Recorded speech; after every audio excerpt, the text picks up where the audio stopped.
Hello everyone, welcome back to my YouTube channel engineer Ajit sir. जैसे कि आप लोगों को पता है कि मैं पिछले कई सालों से अपने चैनल पे मैथमेटिक्स पढ़ा रहा हूँ, जो आपका अपना चैनल है। तो चैनल का नाम है इंजीनियर अजीत सर। तो मैथमेटिक्स के साथ मेरे पास डिफरेंट बुक्स आती हैं, डिफरेंट सिलेबस आते हैं और डिफरेंट सिलेबाई के अकॉर्डिंग मैं टॉपिक उठाता हूँ और यूट्यूब पे फ्री ऑफ कॉस्ट पढ़ाता हूँ। ठीक है, तो आप सबसे रिक्वेस्ट है कि लाइक करना ना भूलें, सब्सक्राइब जो न्यू है विजिटर वो सब्सक्राइब कर ले। ठीक है, और मैं अपने से बेस्ट करके जाता हूँ यहाँ पे यूट्यूब पे कि आप लोगों को बेस्ट यहाँ पर रिजल्ट्स मिले, बेस्ट कहीं ना कहीं प्रोडक्ट मिले। ठीक है, तो प्रोडक्ट क्या है आज का, जो इसी तरह से मैं नया टॉपिक लाया हूँ वो ये है कि 2026 का एग्ज़ाम तो हो गया था आपके पास पिछली बार, जीएनवी का, जवाहर नवोदय विद्यालय। जवाहर नवोदय विद्यालय में आपके पास एक बेस्ट एग्ज़ाम है जो 5th क्लास बच्चों के लिए होता है। 5th क्लास के बच्चे जो हैं वो 6th क्लास में जाने वाले होते हैं। तो 5th क्लास के अगस्त में, जुलाई अगस्त में ये एग्ज़ाम फॉर्म भरा जाता है जेएनवी का, जहाँ पे जिसको एंट्रेंस एग्ज़ाम कहा जाता है। वो अगर जेएनवी का एंट्रेंस एग्ज़ाम अगर बच्चा 5th क्लास का पास कर जाता है तो 6th क्लास में उसको एडमिशन मिलती है जेएनवी में। ठीक है, अपने अपने डिस्ट्रिक्ट के लिए होता है, हर एक स्टेट में होता है। तो बात करते हैं, और सबसे मतलब मज़े वाली बात ये कि जो इनका सिलेबस होता है वो कहीं ना कहीं कॉम्पिटिटिव एग्ज़ाम में आपको बहुत ज़्यादा काम आता है।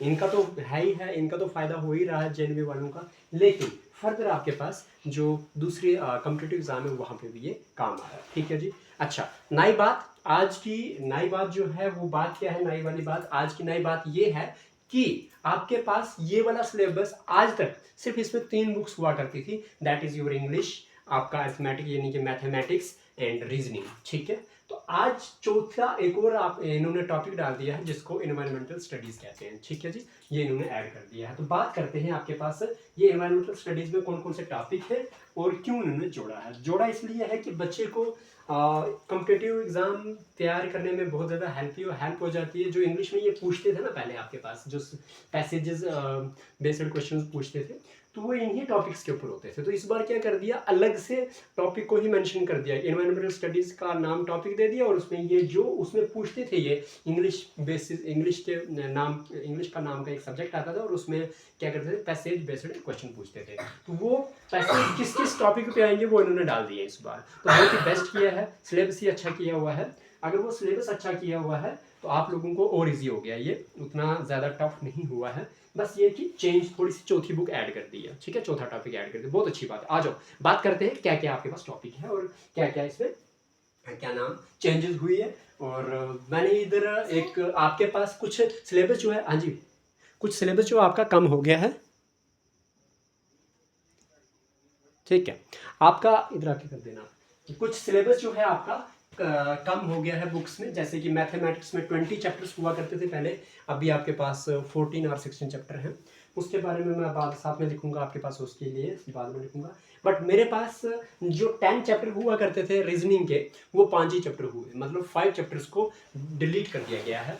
आफ्टर दैट आपके पास इंग्लिश में, ठीक है, इंग्लिश का वही है, इंग्लिश सेम ही है। आपके पास ईवीएस जो है, ईवीएस ऐड कर दी गई है। मैथमेटिक्स को कम कर दिया गया है चैप्टर्स के हिसाब से।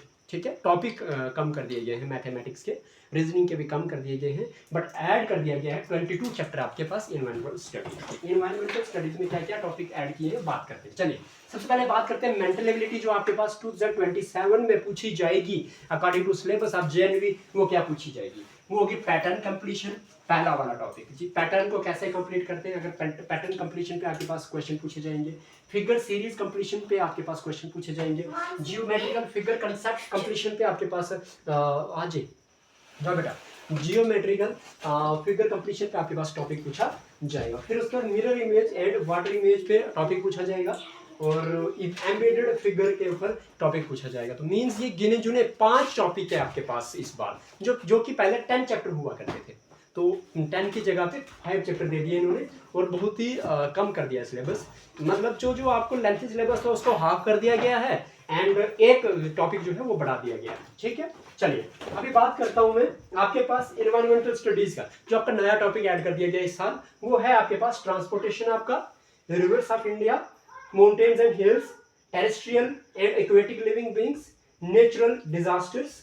देखिए बच्चों को ना अवेयर करना है, चाहे वो 5th क्लास का बच्चा है या फिर आपके पास जेएनवी के लिए तैयारी कर रहा है, तो बच्चों को अवेयर करना है कि ट्रांसपोर्टेशन है क्या, ट्रांसपोर्टेशन से हमारे पास है क्या, कैसे हुआ, कब हुआ, कैसे ये इसका इन्वेंशन हुई, आज ट्रांसपोर्टेशन के क्या क्या फ़ायदे हैं, इसमें होता क्या है, ये सारा कुछ जानकारी आपके पास ट्रांसपोर्टेशन की जो है कहीं ना कहीं आपके पास बच्चे को अवेयर करवानी है। ठीक है जी। फिर उसके बाद रिवर्स ऑफ इंडिया, हमारे भारत के जो दरिया हैं उनके बारे में अवेयर करवाना बच्चे को। देखिए कहीं ना कहीं कॉम्पिटेटिव एग्जाम में भी बहुत जो आपके पास सीनियर क्लासेस या सीनियर आपके पास कॉम्पिटेटिव एग्जाम होते हैं वहाँ पर भी काम आएंगे ये टॉपिक्स। माउंटेन एंड हिल्स, हमारे पहाड़ और चोटियाँ, इनके बारे में भी अवेयर करवाना बच्चे को। Terrestrial and hills, terrestrial and aquatic living beings, जो आपके पास घास या फिर मिट्टी पे रहने वाले जानवर और पानी में रहने वाले जानवरों के बारे में भी, यानी कि जानदारों के बारे में बात करनी है। जानवर नहीं, पार्टिकुलर लिविंग बींग्स बोला है इसने, इट मींस जानदार जो भी आपके पास जमीन पे रहते हैं और पानी में रहते हैं उनके बारे में स्टडी करना है। फिर उसके बाद है नेचुरल डिजास्टर्स, जो आपके पास प्राकृतिक कहीं ना कहीं क्या हो जाता है कि फ्लड आ जाता है या फिर फेमाइन पड़ जाता है, ड्राट पड़ जाता है। फिर उसके बाद आपके पास रेनफॉल बहुत ज़्यादा हो जाती है, अर्थक्वेक हो जाता है। तो ऐसे जैसे नेचुरल डिजास्टर्स के बारे में भी अवेयर करवाना बच्चों को। इसके बाद बोलता है टाइप्स ऑफ हाउसेस शेल्टर्स, आपके पास किस प्रकार के मकान या फिर रहने की जगहें होती हैं वो आपने उसके बारे में अवेयर करवाना बच्चों को। फिर उसके बाद वाटर साइकिल क्या है, पानी का वाटर साइकिल क्या है, कैसे बारिश होती है, कैसे बादल बनते हैं, बादलों से कैसे पानी वापस धरती पे आता है, फिर से वापस कैसे आसमान पे पानी चला जाता है, इस वाटर साइकिल के बारे में भी आपके पास कहीं ना कहीं बच्चों को अवेयर करवाना है। फिर बात करते हैं हमारे पास फूड एंड न्यूट्रिशन, कि हमारे पास खाना क्या है और खुराक क्या है, कैसे हम खाना खाते हैं, कौन सा खाना हमारे लिए सही है, कौन सा खाना हमारे लिए सही नहीं है, कौन से खाने से हमें कौन सी विटामिन, कौन से मिनरल से क्या, मतलब कितने टाइप का आपके पास फूड है, न्यूट्रिशन क्या है, उसके बाद कौन सी न्यूट्रिशन जो है, कौन सी किस खाने से किस टाइप की आपके पास न्यूट्रिशन आपको मिलेगी, फैट क्या है, विटामिन क्या हैं, आपके मिनरल्स क्या हैं, आपको कहीं ना कहीं फास्ट फूड के बारे में अवेयर करवा दिया जाएगा, आपके लिए हेल्दी जो फूड होगा उसके बारे में यहाँ पे बोल दिया जाएगा। ठीक है। फिर उसके बाद आपके पास फूड एंड न्यूट्रिशन के बाद नेक्स्ट टॉपिक जो आता है basic hygiene and cleanliness. Basic hygiene and cleanliness के बारे में अगर मैं बात करूं तो यहाँ पे क्या है, यहाँ पे आपको ये अवेयर करवा दिया जाएगा कि आपको साफ सफाई कैसे रखनी है और क्या नाम है, साफ सफाई कैसे रखी जाती है। कहीं ना कहीं बच्चे को एक जो छोटा बच्चा 5th क्लास का बच्चा जो है उसको अवेयर करवा दिया जा रहा है इन टॉपिक्स के थ्रू कि वो एक लाइफ में आपके पास डिसिप्लिन से कैसे रहना, आपने कौन सी चीज़ें हैं आपके लिए बेस्ट है, कौन सी चीज़ें आपके लिए बैड हैं, उसके बारे में अवेयर करवाना बहुत ज़रूरी है। बेसिक हाइजीन एंड क्लीनलीनेस जो है हेल्थ से जुड़ा हुआ टॉपिक है, आपका फूड एंड न्यूट्रिशन हेल्थ से जुड़ा हुआ टॉपिक है।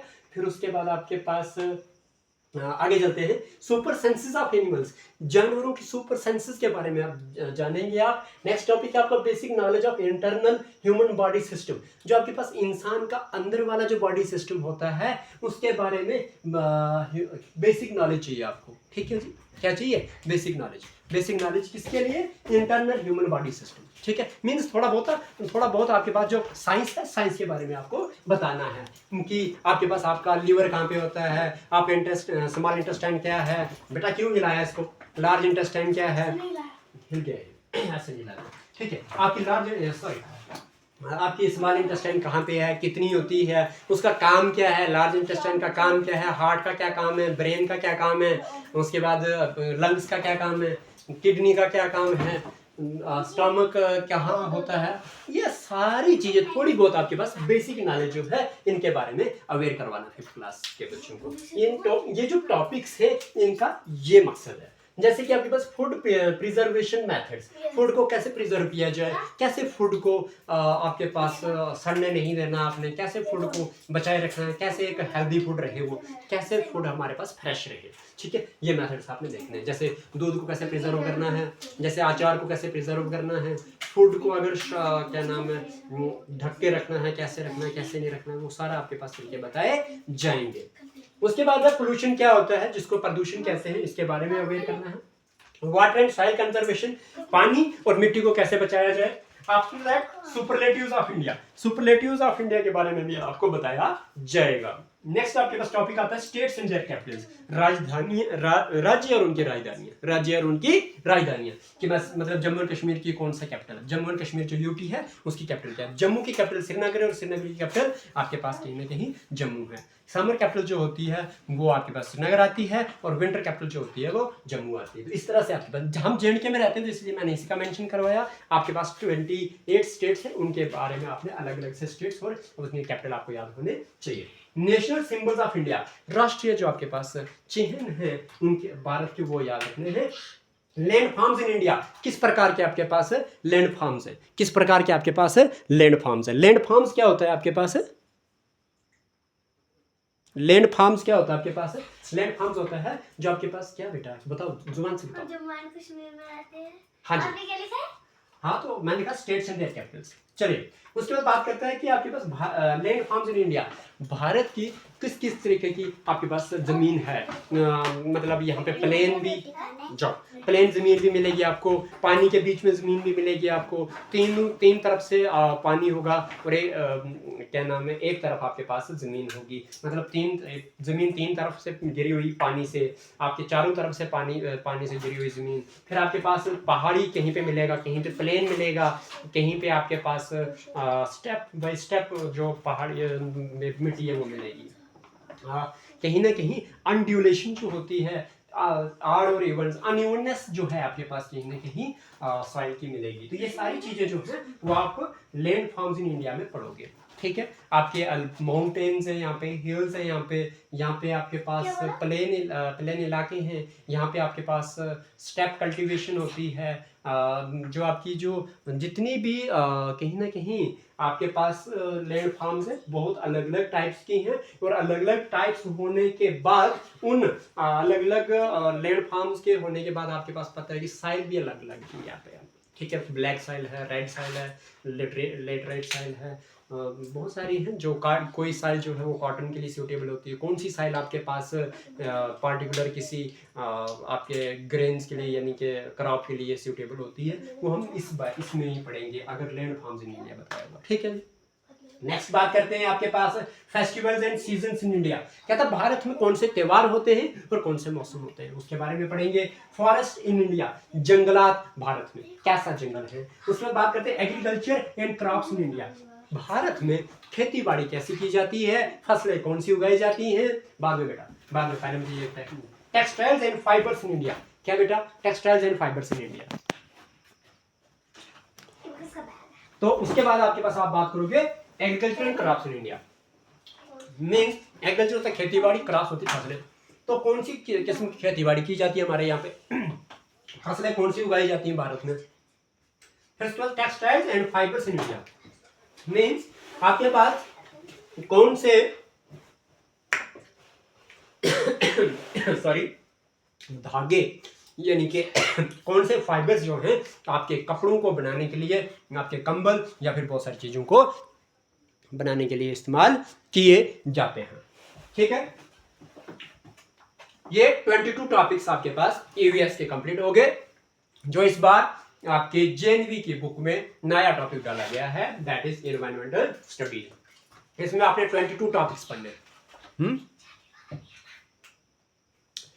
ठीक है, उसके बाद बात करते हैं एक और टॉपिक है आपका तीसरा टॉपिक इसमें इंग्लिश, जो पुराना है, ये पहले भी था आज भी है, इसमें कोई कमी नहीं आई है। ठीक है, तो इंग्लिश में आपके पास सिनोनिम पूछे जाते हैं, एंटोनियम पूछे जाते हैं, वर्ड मीनिंग पूछे जाते हैं और पार्ट्स ऑफ स्पीच पूछी जाती है, कंप्रीहेंशन पूछा जाता है। सिनोनिम क्या होता है आपको पता है कि ऐसे वर्ड्स जिनके सेम मीनिंग होते हैं। वर्षा पानी लाना बेटा। एंटोनियम क्या होता है, क्या बेटा नीचे ही है। एंटोनियम क्या होता है, ऑपोजिट मीनिंग वाले वर्ड। वर्ड मीनिंग क्या हो गया, एक वर्ड दिया होगा उसका मीनिंग आपके पास दूसरा उसी वर्ड को मींस वर्ड मीनिंग आपके पास सिमिलर टू सिनोनिम होता है। ठीक है, वो इंग्लिश टू इंग्लिश मीनिंग दिखाने होते हैं आपने। ठीक है, उसके बाद आपके पास पार्ट्स ऑफ स्पीच की बात करेंगे तो there are 8 parts of speech, noun pronoun. ठीक है, आपके पास अप टू ये 8 हो जाते हैं। कंप्रीहेंशन के बारे में बात करेंगे तो कंप्रीहेंशन आपके पास इसमें आपके पास आपकी अंडरस्टैंडिंग आ जाती है इसमें आपके पास पैसेजेस आ जाते हैं आपके, उन पैसेजेस बेस्ड आपने क्वेश्चन आंसर करने होते हैं, जिनमें आपके पास उन पैसेज बेस्ड जो आपके पास क्वेश्चंस होंगे उनमें आपके पास सिनोनियम भी पूछा गया होगा, एंटोनियम भी पूछा गया होगा, वर्ड मीनिंग भी पूछा गया होगा, ठीक है, और पार्ट्स ऑफ स्पीच भी उसी में इंक्लूड होगी। तो कहीं ना कहीं इंग्लिश बहुत ही इजी टॉपिक है इसमें। लेकिन आज बात करते हैं हम किसकी, आज हम बात करते हैं एक मैथ्स जो चौथा जो टॉपिक है आपका वो, ठीक है। चलिए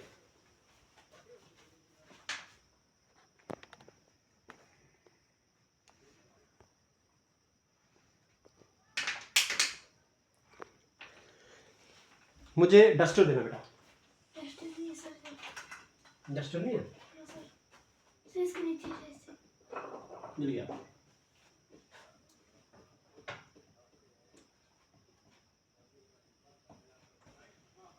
अच्छा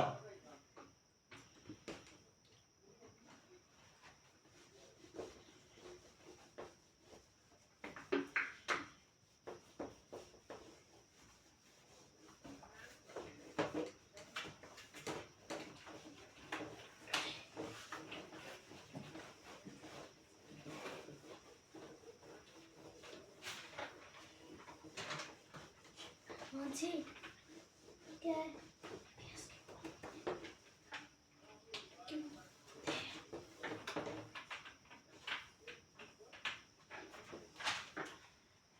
मैंने लिखी है। मैथ्स का टॉपिक जो है उसके बारे में अगर बात करेंगे हम, तो मैथ्स के टॉपिक में मुझे जहाँ तक थोड़ा बहुत याद आ रहा है, कौन कौन से टॉपिक है, मैथ्स का टॉपिक ना अगली वीडियो में डिस्कस करते हैं, ठीक है। इस वाले मुझे अभी याद नहीं कौन कौन से टॉपिक है, ठीक है। Thank you so much.